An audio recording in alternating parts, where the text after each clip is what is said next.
అలాంటి పాపములు చేసిన వాడు అయ్యా, క్షమించగలిగిన వాడవు నీవే అయ్యా, క్షమించగలిగిన దేవుడవు నీవే అయ్యా, మనుషుల సైతం లేవనెత్తగలిగిన గొప్ప తండ్రివి నీవయ్యా.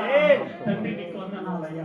అయ్యా, నీకే దూరమై ఎన్నాళ్ళో తిరిగానయ్యా, నిన్ను తెలుసుకొని కూడా అయ్యా నీ చెయ్యి విడిచిపెట్టి ఎన్నో మార్లు పరిగెత్తాను కానీ ప్రభా, ఇదిగో చెయ్యి విడవకుండా నేను ప్రార్థన చేయనప్పుడల్లా ప్రభా, నిన్ను గుర్తించినప్పుడల్లా ఇదిగో నా వెంట తిరుగుతూ నా చెయ్యి విడవకుండా నా వెన్నంటే ఉండి నన్ను రక్షించిన దేవుడు, నన్ను ఆదరించిన దేవుడు, ఆయన గొప్ప చేసిన దేవుడు, ఆయన నన్ను తృప్తిపరచదగిన దేవుడు. ఎన్నో మార్లు నిన్ను విడిచిపెట్టి లోకానుసారంగా తిరిగినప్పుడు, లోకంలో పడిపోయినప్పుడు ప్రభా, అయ్యా నువ్వు చూస్తున్నావని తెలిసి కూడా లోకంలో పడిపోయినప్పుడు ప్రభా, నీవు నా చేయి విడవలేదయ్యా. ఒకవేళ నీ చేయి నేను విడిచిపెట్టానేమో కానీ ఎన్నటికి నిద్రలో కూడా నీవు నా చేయి విడిచిపెట్టలేదయ్యా.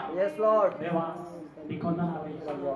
అయ్యా, ఎన్నో పాపములు అయ్యా, నిన్ను విడిచిపెట్టి ఎన్నో తిరిగాను ప్రభా, నిన్ను విడిచిపెట్టి ఎన్నో